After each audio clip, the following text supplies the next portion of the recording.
కనిపిస్తుంది. చాలా రోజుల తర్వాత, చాలా కాలం తర్వాత ఇలాంటి బార్లు కూడా ఇక్కడ కనిపిస్తున్నాయి. జనాలు వచ్చి ఓటు వేస్తున్నారు అనేటువంటి ఒపీనియన్ కూడా వ్యక్తమవుతున్న పరిస్థితులు మనకు ఉన్నాయి. సో అక్కడ ప్రస్తుతం పరిస్థితి ఎలా ఉంది పులివెందల్లో, అలానే ఒంటిమిట్లో కూడా మనం ఒకసారి చూద్దాం. శ్రీనివాస్ చెప్పండి, పులివెందల్లో ప్రస్తుతం ఏంటి? ఇటు ఎంపీ అవినాష్ రెడ్డి అలానే ఎమ్మెల్సీ రాంభూపాల్ రెడ్డి ఇద్దరిని కూడా అరెస్ట్ చేశారు. వారిని ఎక్కడికి తరలించారు? ప్రస్తుతం పరిస్థితులన్నీ కూడా అదుపులో ఉన్నాయనుకోవచ్చా?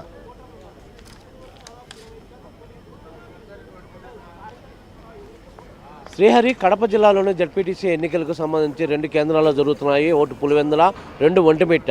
సో మనం ముందు అనుకున్నట్లుగానే పులివెందుల పరిస్థితులు అయితే ఉద్రిక్త పరిస్థితులు కొంతపాటు ఉదయం ఉన్నాయి.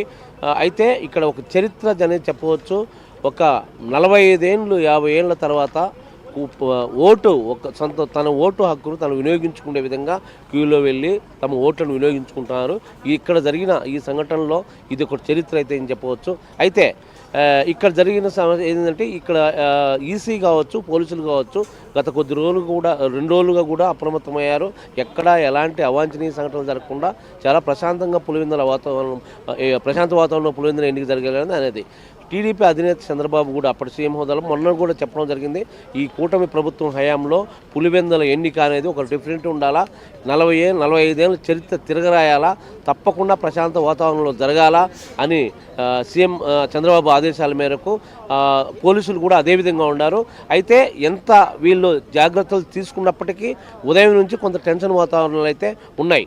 ఎందుకంటే ఈ టెన్షన్ వాతావరణం ఎందుకు తలెత్తిందంటే వైసీపీ శ్రేణులు చేసిన కొన్ని ఎత్తులు అని చెప్పవచ్చు.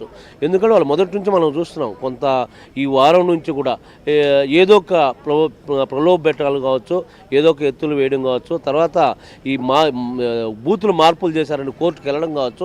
సరే ఏది చేసినా కూడా కోర్టులో కూడా వాళ్ళది చెల్లలేదు, వాళ్ళది నిరాకరించారు. అక్కడి నుంచి వచ్చారు. తర్వాత ఇక్కడ స్థానికంగా ఎన్నికల్లో ఏదో చేయాలి, ఈ మన చరిత్రలు తిరగరాయాలి అని కూటమి ప్రభుత్వం ఇస్తుంది. అదే వాతావరణం ఉండాలి, కొంతైనా క్రియేట్ చేయాలి ఏదో ఒకటి అనేది వైసీపీ శ్రేణుల కోరిక. వాళ్ళకి అందుకే ఉదయం నుంచి కూడా ఏదో ఒక మార్గంలో ఎక్కడో సాడు గొడవ, అంటే ఇప్పుడు ఎర్రబల్లి ఇవన్నీ కూడా కావచ్చు. అక్కడ కూడా కొంత ఏజెంట్ల ఘర్షణ వాతావరణం తలెత్తింది ఇరు పార్టీల మధ్య. అక్కడ కూడా వైసీపీ ఏజెంట్లు మాత్రమే టీడీపీ ఏజెంట్లను రెచ్చగొట్టడం జరిగింది. సో ఇవన్నీ కూడా ప్రశాంత వాతావరణం ఒకవైపు జరుగుతుంటే మరోవైపు ఏదో విధంగా మొత్తం మీద కార్యకర్తల పైన వైసీపీ సంబంధించినటువంటి వాళ్ళు దాడి చేశారు, కారు అద్దం కూడా ధ్వంసం చేశారు అనేటువంటి విజువల్స్ కూడా మనం చూస్తున్నాం. ఏంటి అక్కడున్న పరిస్థితి ఏంటి? ప్రస్తుతం అక్కడికి పోలీసులు చేరుకున్నారా? అక్కడ ఓటు వేయడానికి వెళ్తున్నటువంటి వారిని ఓటు వేసేందుకు పంపించే ప్రయత్నాలు జరుగుతున్నాయా లేదా? అంటే ఇప్పుడు మీరు అనేది వాస్తవమే. ఫస్ట్ అక్కడికి వెళ్ళేటప్పుడు వీళ్ళని అడ్డుకొని, టీడీపీ శ్రేణులను అడ్డుకొని, ఓటర్లను అడ్డుకొని కొంత డిస్టర్బెన్స్ చేద్దాం. ఇప్పుడు నేను చెప్పిన ప్రకారం అయితే అదేవిధంగానే ఏదో ఒక విధంగా ప్రతి బూత్లో ఎక్కడో చోట కొంత డిస్టర్బెన్స్ చేయాలి అనేది వారి ఉద్దేశము. కాబట్టి ఈ నేపథ్యంలోనే అక్కడ గొడవకు జరిగింది. టీడీపీ శ్రేణులు కూడా అక్కడ ఎక్కువ సంఖ్యలో మోహరించడంతో సో ఇరు వర్గాల మధ్య కొంత ఘర్షణ వాతావరణం తలెత్తింది. కారు కూడా కొద్దిగా ధ్వంసం కావడం జరిగింది. ఆ తర్వాత సకాలంలో పోలీసులు అక్కడ చేర్చుకొని యథాతథంగా ఆ పోలింగ్ బూత్ దగ్గరికి ఓటర్లను పంపిస్తున్నారు. ఇప్పటికైతే అక్కడ ప్రశాంతంగా ఉంది. మిగిలిన చోట్లయితే కన్నా 6 గ్రామ పంచాయతీల పరిధిలోని మొత్తం అన్ని బూతుల్లో కూడా ఇప్పటికైతే తన ఓటు తన హక్కు వినియోగించుకునే హక్కు ఉంది. ఎందుకంటే అందరూ ఓటర్లకు ఉదయం నుంచి కూడా భారీగా వెళ్తున్నారు.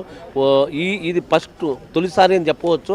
ఎందుకంటే గతంలో మనం రాజశేఖర రెడ్డి హయాంలో కావచ్చు, జగన్ రెడ్డి హయాంలో కావచ్చు, స్థానిక ఎన్నికలైనా సార్వత్రిక ఎన్నికలైనా కూడా ఎక్కడైనా కూడా ఇక్కడ రిగ్గింగ్లు జరిగేటివి, అసాంఘిక కార్యక్రమాలు ఏదో ఒక ఉద్రిక్త పరిస్థితిలో ఉండేవి. ప్రతి ఎన్నిక కూడా అసలు ఓటర్లే బూతుల్లోకి వచ్చేవాళ్ళు కాదు, పోలింగ్ బూతులకు వచ్చేవాళ్ళు కాదు, వాళ్ళే గుద్దుకొని వాళ్ళే అలా జరిగేవి.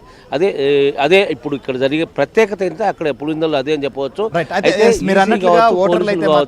ప్రభుత్వ ఆదేశాల మేరకు ప్రశాంత వాతావరణం అనేది మీరు చెప్తున్నది. కానీ అధికార పార్టీకి సంబంధించినటువంటి ఎమ్మెల్సీ రాంభూపాల్ రెడ్డిని కూడా అరెస్ట్ చేశారు. నేను ఇంట్లో ఉంటామన్నా కూడా ఆయన బయటకు తీసుకెళ్తున్నారనేది ఆయన ఆవేదన వ్యక్తం చేస్తున్నారు. నేను ఉంటే ఏం చేస్తాను, ఇక్కడ ఉన్నటువంటి ఎలా నాకు కావాలన్న ఫోన్ కూడా ఇచ్చేస్తాను, అయినా నన్ను తీసుకెళ్తున్నారు. ఇంకోవైపు ఎంపీ అవినాష్ రెడ్డిని కూడా అరెస్ట్ చేశారు.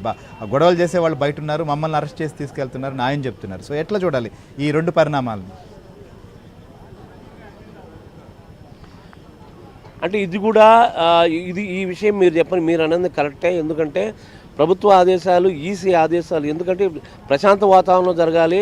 ఎక్కడెక్కడ బయట లీడర్లు తిరగదు, ఎక్కడ వెళ్ళినా ఏదో ఒకటి కొన్ని జరుగుతాయి కొందరు నాయకుల వల్ల అనేది ఇక్కడ కాన్సెప్ట్. కాబట్టి ఫస్ట్ తెల్లవారుజామున ఎంపీ అవినాష్ రెడ్డిని అదుపులోకి తీసుకొని బయటకు తరలించడం జరిగింది.